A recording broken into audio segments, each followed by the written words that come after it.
রোজা সম্পর্কে গর্ভবতী মহিলার কি হুকুম হবে? উত্তর,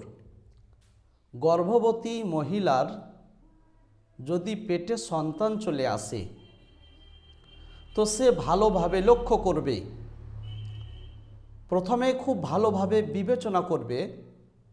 নিজ শরীর নিয়ে, নিজ শক্তি ক্ষমতা নিয়ে, নিজ স্বাস্থ্য নিয়ে ভালোভাবে বিবেচনা করবে। যদি সে নিশ্চিত হয়ে যায় যে রোজা রাখলে তার বা তার সন্তানের কোনো ক্ষতি হবে না, ছোট্ট দিন রোজা রেখে নিতে পারবে ইত্যাদি, তাহলে সে রোজা রেখে নেবে। কিন্তু যদি দিন বড় হয় বা তার স্বাস্থ্য সাধারণত ভালো থাকে না, ওষুধ চলছে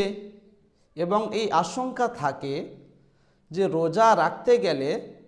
তার কিংবা তার সন্তানের অনেক বড় ক্ষতি হয়ে যাবে কিংবা তার সন্তান নষ্ট হয়ে যাবে, তো এই পরিস্থিতিতে রোজা না রাখার শরীয়তে অনুমতি দিয়েছে। তবে তারপর যখন সন্তান ভূমিষ্ঠ হয়ে যাবে, রমজান মাস চলে যাবে এবং পরিস্থিতি স্বাভাবিক হয়ে যাবে, তখন সে